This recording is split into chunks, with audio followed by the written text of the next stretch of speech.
ಮುಖ್ಯಮಂತ್ರಿ ಸ್ಥಾನದಿಂದ ಜಾರಿ ಮಾಡಿ 13,000 ಹೋರಾಟ ಜಾರಿ ಮಾಡಿದ್ದು ಯಾರು? ದಯವಿಟ್ಟು ನಾನು ಕೊಟ್ಟಿದ್ದ ಆನ್ಸರ್ಗೆ ಉತ್ತರ ಬೇಕಾದ್ರೆ ನಿಮ್ಮ ಮಾತುಗಳಿಗೆ ಮೇಡಮ್ ಅವರು ಮಾತುಗಳಿಗೆ ಉತ್ತರ ಕೊಡ್ತಾ ಇರೋದು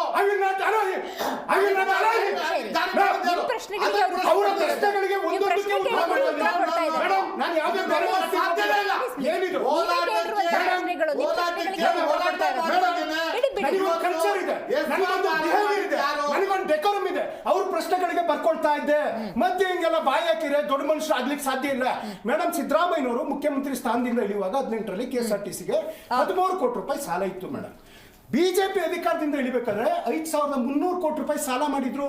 ಟೌನ್ ಹಾಲ್ ನಾಡ ಇಟ್ಟಿದ್ರು, KR ಮಾರ್ಕೆಟ್ ನಾಡ ಇಟ್ಟಿದ್ರು. ಅಂತ ದಿವಾಳಿತನಕ್ಕೆ ತಗೊಂಡೋಗ್ಬಿಟ್ಟಿದ್ರು. ನಂಬರ್ ಇತ್ತು, ಇವತ್ತು ಯಾಕೆ ಇಲ್ಲಿಗೆ ಬಂತು? ಮುಖ್ಯಮಂತ್ರಿ ಸ್ಥಾನದಿಂದ ಇಳಿಬೇಕಾದ್ರೆ ಜಾರಿ ಮಾಡಿ 13,000 ಹೋರಾಟ ಜಾರಿ ಮಾಡಿದ್ದು ಯಾರು? ದಯವಿಟ್ಟು ನಾನು ಕೊಟ್ಟಿದ್ದ ಆನ್ಸರ್ಗೆ ಉತ್ತರ ಬೇಕಾದ್ರೆ ಅಂದಾಗ ಅಧಿಕಾರ ಇದ್ದಾಗ ಸಾವಿರ ಸಮಸ್ಯೆ ಇರುತ್ತೆ. ನೀವು ವಿರೋಧ ಪಕ್ಷದಲ್ಲಿ ಹೈಕಮಾಂಡ್ ಯಾರು ಅನ್ನೋದು ಗೊತ್ತಿಲ್ಲ. ಇವತ್ತು ಇಲ್ಲಿ ಕರ್ನಾಟಕದಲ್ಲಿ DK ಶಿವಕುಮಾರ್ ಇದ್ರು ಕೂಡ, ಅಧ್ಯಕ್ಷ ಇದ್ರು ಕೂಡ 2 ಅಧಿಕಾರ ಇರಬಾರ್ದು ಅಂತ ಹೇಳಿ ಒಳ್ಳೊಳಗಿದೆ ಅವರಲ್ಲೂ ಕೂಡ ನಡೀತಾ ಇದೆ. ಹೀಗಾಗಿ ನಮ್ಮ ಆಂತರಿಕ ಸಮಸ್ಯೆ ಒಬ್ಬ ಯುವಕರನ್ನ ಮಾಡಿದ್ದಾರೆ. ಹಿರಿಯರು ಅನೇಕ ಜನ ಪಕ್ಷವನ್ನ ಕಟ್ಟಿ ಬೆಳೆದವರಿದ್ದಾರೆ. ಅದು ಆ ಸಮಸ್ಯೆಯನ್ನ ನಾವು ಬಗೆಹರಿಸ್ಕೊಂಡಿದೀವಿ. ಮುಂದಿನ ದಿನಗಳಲ್ಲಿ ಹೌದು ವಿಜೇಂದ್ರ ಅವರೇ ಅಧ್ಯಕ್ಷರಾಗಿ ಮುಂದುವರಿತಾರೆ. ಒಂದಷ್ಟು ಜನ ಯಾರು ಹೋಗಿ ಡೆಲ್ಲಿಯಲ್ಲಿ ಏನೋ ಅವರ ಸ್ವಂತ ಶಕ್ತಿ ಇದನ್ನ ಪರಿಹಾರ ಮಾಡ್ಕೊಳ್ಳೋಕ್ಕೋಸ್ಕರ ಇವತ್ತು ಡೆಲ್ಲಿ ಪ್ರಯಾಣ ಮಾಡಿದ್ದಾರೆ. ಅದೆಲ್ಲದಕ್ಕೂ ರಾಜ್ಯದಲ್ಲೇ ಉತ್ತರ ಕಂಡ್ಕೋಬೇಕು ಅನ್ನೋದನ್ನ ಹೈಕಮಾಂಡ್ ಹೇಳಿದೆ.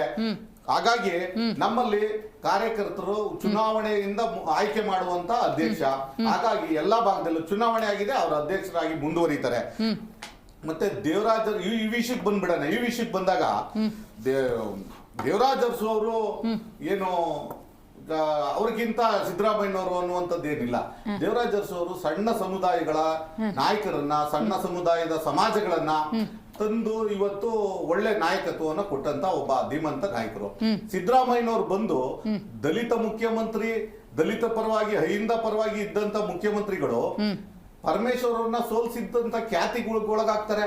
ಇವತ್ತು 5 ವರ್ಷ ರಾಜ್ಯಭಾರ ಮಾಡಿ ಇನ್ನೊಂದು ಬಾರಿಗೆ ಅವ್ರಿಗೆ ಅವಕಾಶ ಇತ್ತು, ಒಬ್ಬ ದಲಿತರನ್ನ CM ಮಾಡ್ಬೋದಾಗಿತ್ತಲ್ಲ.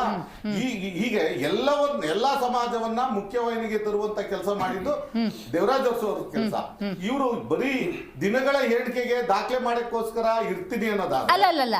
ಒಬ್ಬ ದಲಿತ ನಾಯಕರಾಗಿ ಗುರುತಿಸಿಕೊಂಡು ದಲಿತರ ಅಭಿವೃದ್ಧಿಗಾಗಿ ಪಣ ತೊಟ್ಟಂತಹ ತಮ್ಮ ಜೀವನವನ್ನೇ 40 ವರ್ಷಗಳ ಕಾಲ ರಾಜಕೀಯದಲ್ಲಿ ಅವ್ರು ಸಿದ್ದರಾಮಯ್ಯನವರು ಅಂದ್ರೆ ಇಸ್ ಈಕ್ವಲ್ ಟು ರಾಜಕೀಯ. ಅವರು ಆ ರೆಕಾರ್ಡನ್ನ ಬ್ರೇಕ್ ಮಾಡಬಾರ್ದು ಅನ್ನೋದು ನಿಮ್ಮ ಉದ್ದೇಶ? ನಾವು ಮಾಡಬಾರ್ದು ಅಂತ ಹೇಳ್ತಲ್ಲ, ಆದ್ರೆ ಎಲ್ಲೋ ಅದಕ್ಕೋಸ್ಕರ ನೀವು ಇಡೀ ಜನ, ಈ ಸಮಾಜ ಮತ್ತೆ ರಾಜ್ಯವನ್ನ ಅಭಿವೃದ್ಧಿಯಿಂದ ಕುಂಠಿತ ಮಾಡಿ ನಿಮ್ಮ ಸ್ವಪ್ರತಿಷ್ಠೆಗೆ ಹಾಳು ಮಾಡ್ತಾ ಇದ್ದೀರಲ್ಲ.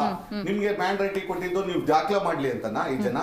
ನೀವು ದೇವರಾಜ್ ಅರಸು ನಿರಂತರವಾಗಿ 7 ವರ್ಷ ಕಂಪ್ಲೀಟ್ ಆತ್ಮಾನಂದ್ ಅವರು ನಾನು ಸ್ವಲ್ಪ ಇಂಟ್ರಪ್ಟ್ ಮಾಡ್ತೀನಿ. ಆತ್ಮಾನಂದ್ ಅವರೇ, ನೀವು ಕಳೆದ 10 ವರ್ಷಗಳಿಂದ ರಾಜಕೀಯದಲ್ಲಿ ಇದ್ದೀರಾ ಅನ್ಕೊಳ್ಳೋಣ.